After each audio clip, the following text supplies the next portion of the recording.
ইটিএফের মাধ্যমে আপনি যদি আপনার কষ্টের টাকা বিনিয়োগ করার কথা ভেবে থাকেন, তাহলে এই ভিডিওটা আপনার জন্য।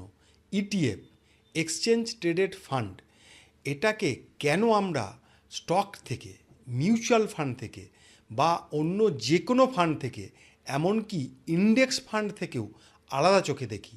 যারা মিউচুয়াল ফান্ডের মাধ্যমে তাদের কষ্টের টাকা ইকুইটি মার্কেটে বিনিয়োগ করেন, তারা কি ইটিএফের মাধ্যমে তাদের টাকা বিনিয়োগ করলে এক্সট্রা কোনো ফেসিলিটিস পাবেন? বোঝার চেষ্টা করব।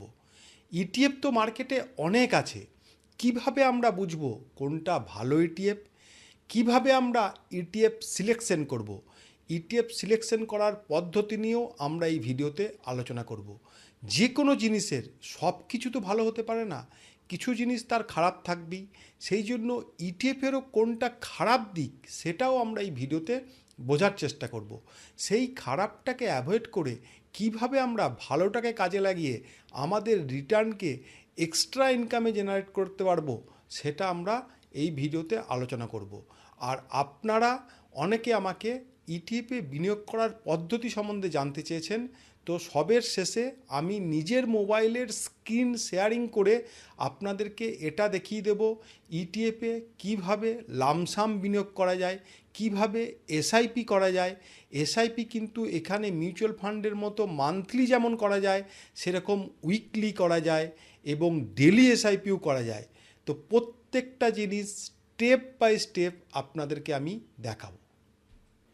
ইটিএফ সম্বন্ধে সম্পূর্ণ জ্ঞান অর্জন করতে গেলে আপনাকে ইন্ডেক্স ফান্ড সম্বন্ধে একটা স্বচ্ছ ধারণা রাখতে হবে। ইন্ডেক্স ফান্ড কী, ইন্ডেক্স ফান্ড কীভাবে কাজ করে, এগুলো আমাদেরকে বুঝতে হবে। ইন্ডেক্স ফান্ড বিভিন্ন রকমের হয়, কারণ ইন্ডেক্স ফান্ডেরই একটা প্রতিরূপ বা প্রতিচ্ছবি হলো ইটিএফ। যেমন সেন্সেক একটা ইন্ডেক্স ফান্ড, নিফটি একটা ইন্ডেক্স ফান্ড, এরকম স্মল ক্যাপেরও ইন্ডাইসেস হতে পারে, মিড ক্যাপেরও ইন্ডাইসেস হতে পারে, বিভিন্ন সেক্টরাল ফান্ডের ইন্ডাইসেস হয়, এমনকি বাইরের দেশের যেমন আমেরিকা, চীন, এদেরও ইন্ডাইসেসে আপনি আপনার টাকা বিনিয়োগ করতে পারেন। এখন এত কিছু না বলে আমরা যদি নিফটি, যেটা সবথেকে সহজ ইন্ডেক্স, নিফটি 50, সেটা নিয়ে আজকে আমরা বোঝার চেষ্টা করব যে ইন্ডেক্স ফান্ডটা কী, কীভাবে এটা কাজ করে। নিফটি 50 ইন্ডেক্স ফান্ড এটা কি করে, ভারতের টপ 50টা কোম্পানিতে বিনিয়োগ করে। মিউচুয়াল ফান্ডের মতোই কিন্তু ইন্ডেক্স ফান্ডও টাকা বিনিয়োগ হয়, একইভাবে বিনিয়োগ হয়। কিন্তু নিফটি 50তে কী হয়, ভারতের টপ 50টা কোম্পানিতে টাকা বিনিয়োগ হয়। এইবার এখন প্রশ্ন হলো, এখন যে কোম্পানিটা টপ, সেটা তো পরবর্তীকালে টপ নাও থাকতে পারে, পরবর্তীকালে সেটা তো খারাপ হয়ে যেতেই পারে। কিন্তু ইন্ডেক্সে, নিফটির যখন ইন্ডেক্সে আমি টাকা বিনিয়োগ করব, তখন এইসব চিন্তা আমাদেরকে করতে হয় না। কারণ যদি কোনো কোম্পানি ঠিকঠাক পারফর্মস না করে, তাহলে তাকে কান ধরে নিফটি 50 থেকে বের করে দেওয়া হয় এবং তার জায়গায় অন্য 51 নম্বরে যে কোম্পানি থাকে সেটা চলে আসে নিফটি 50-র মধ্যে। সেই জন্য কোনো কোম্পানি খারাপ পারফরমেন্স করছে, যেমন ইয়েস ব্যাঙ্ক, একসময় 400 টাকা রেট ছিল, কিন্তু সেটা আজকে একটা পেনি স্টকে পরিণত হয়েছে, কিন্তু অনেক আগেই ওটা নিফটি থেকে বেরিয়ে গেছে। এরকমভাবে সত্যম কম্পিউটার, আর কম, এগুলো কিন্তু একসময় নিফটির একটা পার্ট বা অংশ ছিল, কিন্তু এখন আর সেগুলো নেই। তো এইভাবে নিফটি রিব্যালেন্সিং হয়। সেই জন্য নিফটির কোনো কোম্পানি খারাপ না ভালো এত কথা চিন্তা আমাদেরকে করতে হয় না। নিফটি হচ্ছে সবথেকে লো রিস্ক একটা ফান্ড, এর মধ্যে রিস্ক একদমই কম।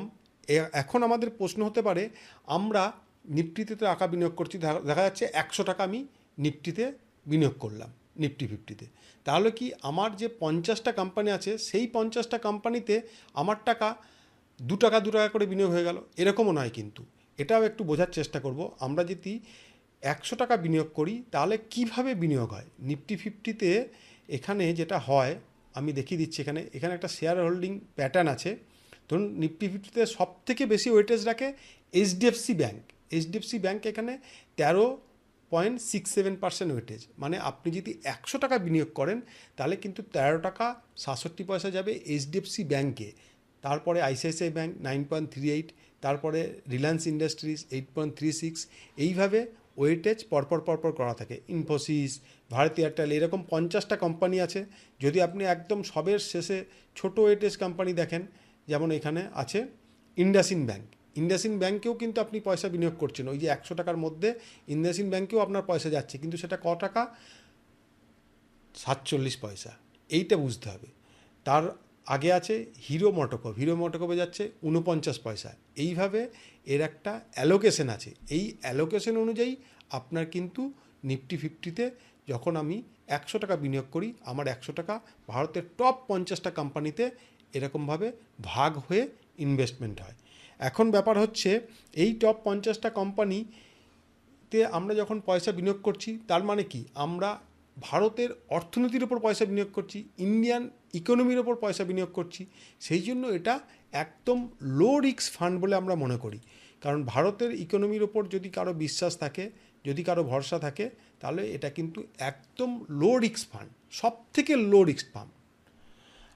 আর যেটা হচ্ছে এখানে লো এক্সপেন্স রেশিও, এর এক্সপেন্স রেশিও এতটাই কম। আমরা যদি মিউচুয়াল ফান্ডে বিনিয়োগ করি, তাহলে মিউচুয়াল ফান্ডে এক্সপেন্স রেশিও হয় 1 টাকা থেকে 2 টাকা, যেখানে আপনার ইন্ডেক্স ফান্ডে এক্সপেন্স রেশিও 10 পয়সা থেকে 50 পয়সা হয়, মানে 10 গুণ কম।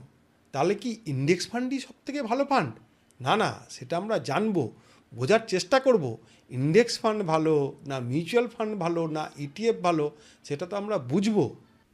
ইটিএফ, নিফটি 50-র ইটিএফে যদি আমরা পয়সা বিনিয়োগ করি, তাহলে এখানে ইন্ডেক্স ফান্ডের মতোই টপ 50 কোম্পানিতেই আমাদের পয়সা বিনিয়োগ হয়। তাহলে পার্থক্যটা কি? আছে, অনেক বড় পার্থক্য আছে। এখানে মেন পার্থক্য যেটা হচ্ছে, সেটা হচ্ছে লাইভ ট্রেডিং ফ্যাসিলিটি। ধরা যাক আপনি মিউচুয়াল ফান্ডে সকাল 11টার সময় টাকা বিনিয়োগ করেছেন, তখন মার্কেট ডাউন। এইবার আপনার টাকাটা দিনের শেষে যখন মার্কেট ক্লোজ হচ্ছে, তখন মার্কেট কিন্তু আর ডাউন নেই, মোটামুটি সমান হয়ে গেছে বা আপ হয়ে গেছে। তাহলে টাকাটা আপনি বিনিয়োগ করেছিলেন ডাউন মার্কেটে, কিন্তু ন্যাপটা পেলেন দিনের শেষে। কিন্তু এটা যদি আপনি ইটিএফে বিনিয়োগ করতেন, আপনি সেই সকাল 11টার সময়ই ন্যাপ পেতেন এবং রিয়েল টাইমে ন্যাপটা পেতেন। মিউচুয়াল ফান্ডে অনেক সময় দিনের শেষে ন্যাপ পাওয়া যায়, কখন কিনছেন তার উপর ডিপেন্ড করে, অনেক সময় পরের দিনেরও ন্যাপ আমাদেরকে নিতে হয়। তো ইটিএফে এই সমস্ত ঝামেলা নেই। আর কি আছে? Best option to start trading, খুব একটা ইন্টারেস্টিং ব্যাপার। সেবি যেখানে বলছে মানুষ ট্রেডিং করে 90% লোক তাদের টাকা নষ্ট করছে, 10% প্রফিটে আছে। তো যারা নতুন করে ট্রেডিং শিখতে চান, বিশেষ করে অপশন ফিউচারে, তারা ইটিএফের মাধ্যমে ট্রেড করে তারা শিক্ষাটা করতে পারেন। কারণ এটা এমন একটা জিনিস, এখানে একটা সেফটি নেট নিচেই বেছানো থাকে। আপনি ওপরে যতই খেলা দেখান, পড়ে গেলে আপনি মরবেন না, ডিসকোয়ালিফাই হতে পারেন, আবার কিন্তু আপনি নতুন করে খেলা স্টার্ট করতে পারেন।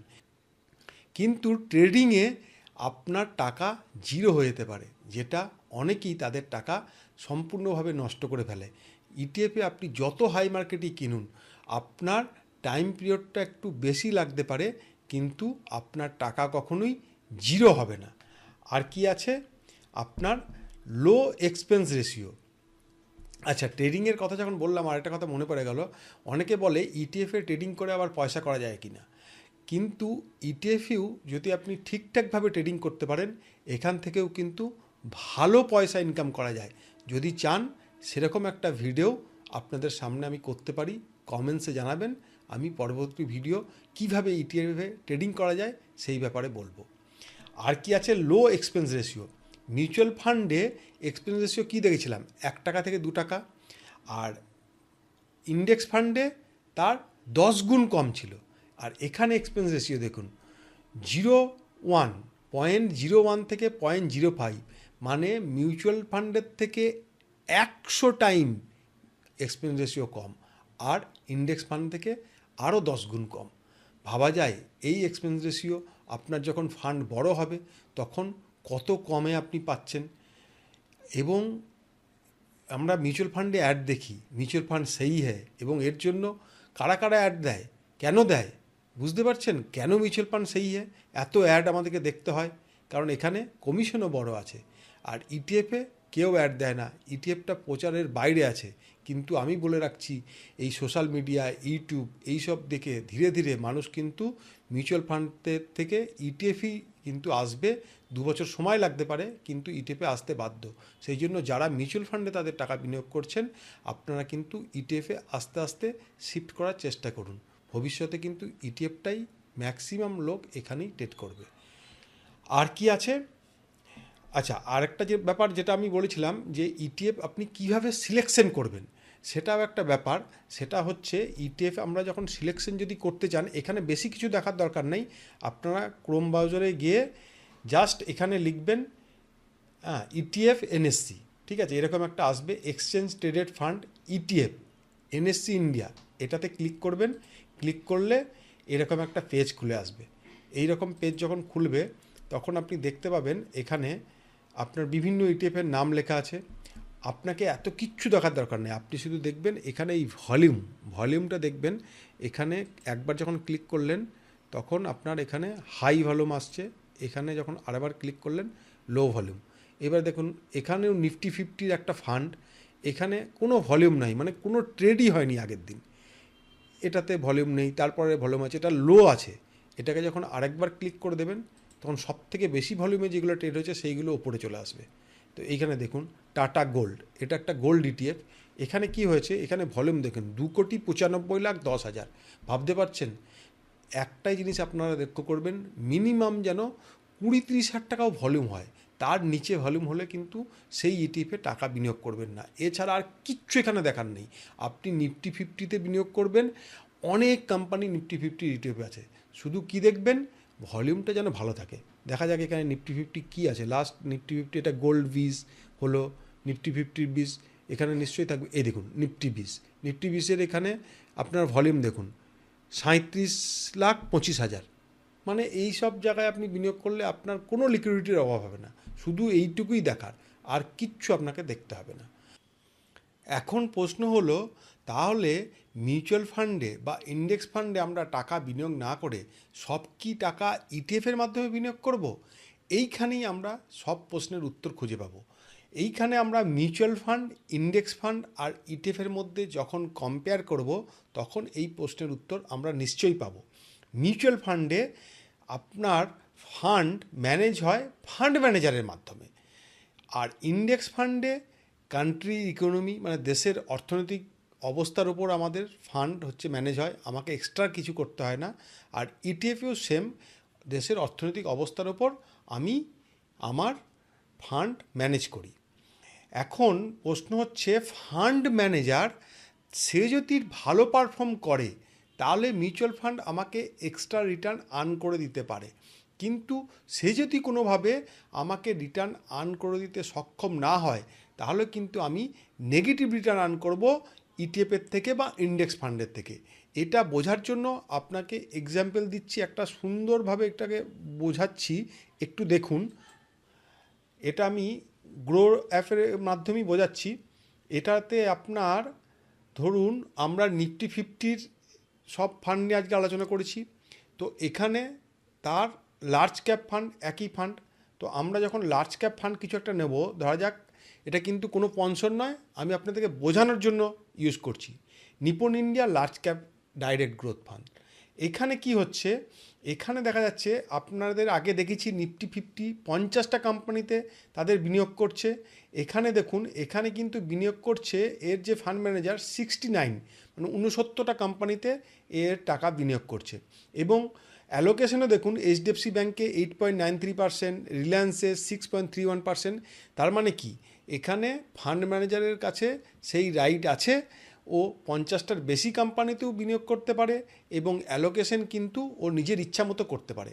কিন্তু এই অ্যালোকেশন করার রাইট যখন আমি ফান্ড ম্যানেজারকে দিয়েছি, এখন দেখব এ কি আমাকে এক্সট্রা রিটার্ন আর্ন করে দিচ্ছে। সেটা কিভাবে দেখব? আলফা দেখে।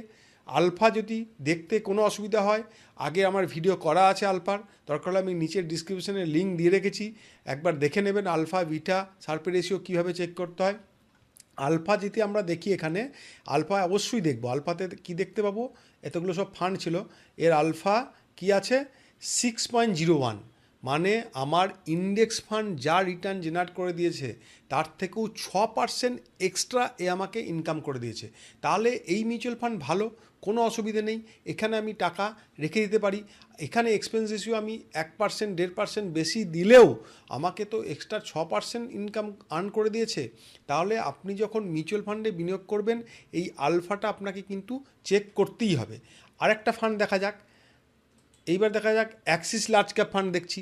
এখানেও দেখুন, এখানেও ফান্ড ম্যানেজার কী করেছে, এখানে 61টা ফান্ডে ওর টাকা বিনিয়োগ করেছে। আগেরটা ছিল 69, এখানে 61। এখানেও অ্যালোকেশনেও কিন্তু কম বেশি আছে।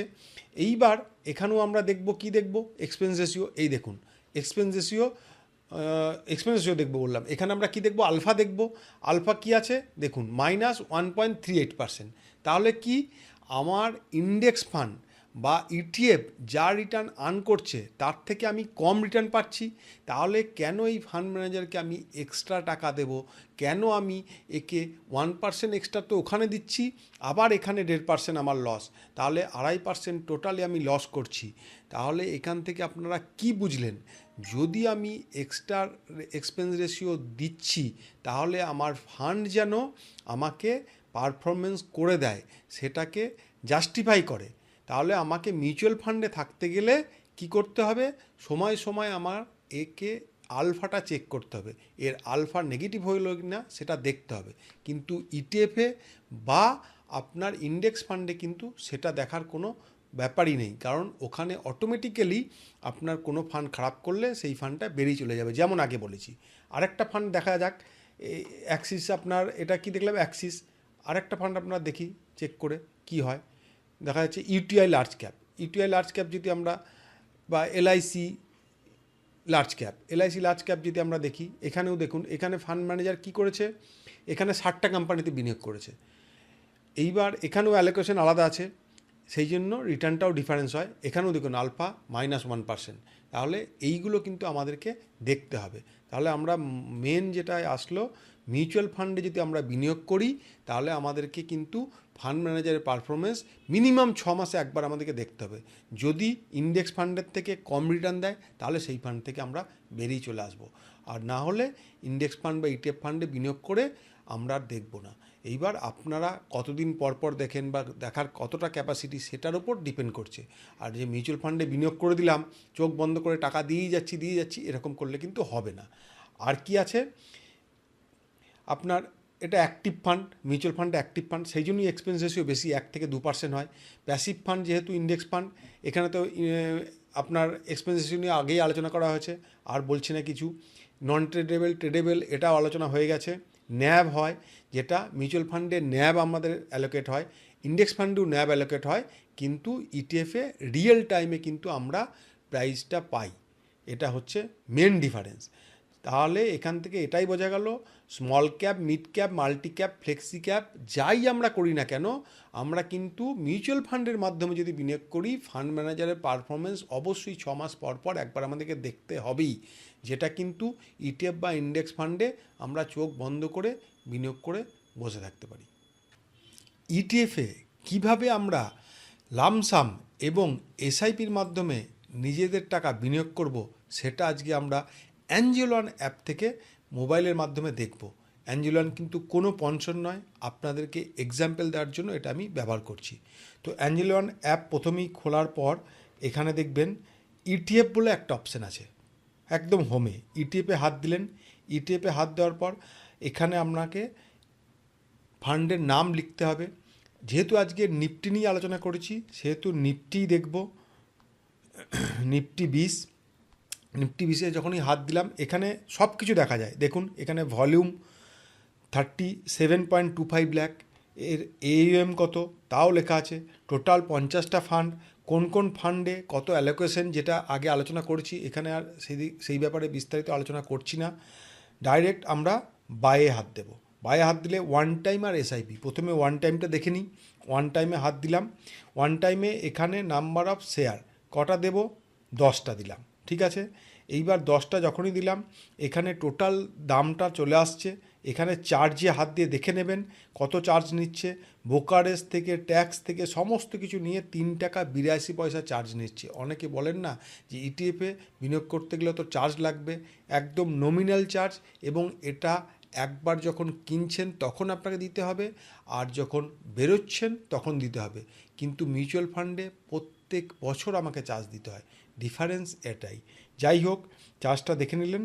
তারপর এখানে প্লেস বাই অর্ডার যখনই করলেন, যেহেতু এখন মার্কেট অফ, আমি অর্ডার দিচ্ছি, সেই জন্য ও বলছে 9টা 15 যখন মার্কেট খুলবে কালকে তখন আপনার এটা এক্সিকিউট হবে নাকি টাইম দেবেন, দিতে পারেন। আমি 9টা 15 রাখলাম, কনফার্ম করে দিলাম, একদম অর্ডার কনফার্ম হয়ে গেল। আপনি এখানে দেখতে পাবেন অর্ডার নিফটি 20-এ 10টা অর্ডার দেওয়া আছে। এইবার আমরা যাব কিভাবে এসআইপি করব। একই পদ্ধতি, ইটিএফে হাত দিলেন, সার্চ বটনে গিয়ে নিফটি 20 লিখলেন। এখানে দেখুন, যখনই বাই অপশানে যাবেন তখন এখানে এসআইপি বলে একটা অপশান আছে। এসআইপিতে যখনই হাত দিলেন তখন এখানে কত টাকার করবেন সেটাও করা যায়, আর কয় পিস নেবেন সেটাও করা যায়। আপনি যে কোনো কিছু করতে পারেন। যদি কয় পিস নেব এখানে হাত দিই, 2 আছে, 2 থাকলো, এটাকে চেঞ্জ করতে পারেন, 10টা করতে পারেন। যাই হোক, আমি দুটোই করলাম, 2টো শেয়ার নেব। এইবার সিপ ফ্রিকোয়েন্সি, মানে আমি কখন কাটাবো এসআইপিটা, হাত দিলেন। মান্থলি যদি আমি 9 তারিখে কাটাই, প্রত্যেক মাসের এখানে লেখা থাকবে ফার্স্ট ইনস্টলমেন্ট 8 সেপ্টেম্বর যাবে, নেক্সট ইনস্টলমেন্ট 9 অক্টোবর, যেহেতু 9 তারিখের ডেট দিয়েছি, 10 তারিখের ডেট দিলে 10 তারিখ হয়ে যাবে। এখানে সব থেকে মজার ব্যাপার যেটা মিউচুয়াল ফান্ডে দেখতে পাওয়া যায় না, উইকলি যদি করেন কবে আপনি টাকা কাটাতে চাইছেন, মানডে, টুইসডে, ওয়েডনেসডে, যেদিন যেদিন মার্কেট খোলা আছে সেই ডেট দেওয়া আছে। সাপোজ আমি সোমবারই টাকা কাটাতে চাই, সেটা আপনি এখানে কনফার্ম করতে পারেন। ডেলি যদি করেন ডেলিতেও করা যায়। তো এইভাবে মান্থলি, উইকলি এবং ডেলি বেসিসে আমরা এসআইপি স্টার্ট করতে পারি। যাই হোক, মান্থলি থাকলো, আমি 10 তারিখে, প্রত্যেক মাসের 10 তারিখে আমার টাকা মাইনাস হবে। কনফার্ম করলাম, কনফার্ম করার পরে জাস্ট প্লেস অর্ডার করে দিলাম। সেট অটোপে করতে বলছে, মানে আপনি যে অটোমেটিক্যালি ব্যাংকের অ্যাকাউন্ট থেকে টাকাটা কাটবে তার জন্য অটোপেটাকে এনেবল করে দিলে এখানে আপনার ব্যাংক অ্যাকাউন্টও দেখাবে কোন ব্যাংক থেকে কাটবে। এখানে আমার অ্যাক্সিস ব্যাংক দেওয়া আছে, দেখাচ্ছে। এটাকে এখানে হাত দিয়ে চেঞ্জও করা যেতে পারে, ঠিক আছে। তো যাই হোক, এইভাবে আপনার অটোপেটা ডেবিট কার্ড দিয়েও করতে পারেন, নেট ব্যাঙ্কিং দিয়েও করতে পারেন, ফোনপে থাকলে ইউপিআইয়ের মাধ্যমেও করতে পারেন, যেটাতে ইচ্ছা অটোপে করে দিলেন, আপনার কিন্তু অটোমেটিক অ্যাকাউন্ট থেকে টাকা কাটবে এবং আপনার এসআইপি চলতে থাকবে। আচ্ছা, একটা ডিসক্লেমার আমার দেওয়া আছে। আগের ভিডিওতে সিএজিআর বোঝানোর সময় আমি টোটাল 3 বছরের বা 5 বছরের রিটার্নকে ভাগ করে দিয়ে সিএজিআর ক্যালকুলেশন করছিলাম। দুঃখিত বন্ধুরা, এটা কিন্তু সিএজিআর বের করার নিয়ম নয়। তো সিএজিআর বের করতে গেলে যে ফর্মুলা কাজে লাগাতে হয় সেটা আমি ডেসক্রিপশন বক্সে দিয়ে রেখেছি। যদি দরকার লাগে আপনারা সেইভাবেও সিএজিআর বের করতে পারেন, বা সিএজিআর বের করার যে লিঙ্ক সেটাও আমি দিয়ে রেখেছি। লিঙ্কে ক্লিক করলে আপনি ডাইরেক্ট সিএজিআর ক্যালকুলেশন করতে পারবেন। তো আমার এই কমিউনিটিরই কিছু বন্ধু আমার এই ভুলটা ধরিয়ে দেয়, তো দুঃখিত আমি এই ভুলের জন্য। তো বন্ধুরা, ভালো থাকবেন, সুখে থাকবেন। খুব শীঘ্রই দেখা হচ্ছে পরের ভিডিওতে।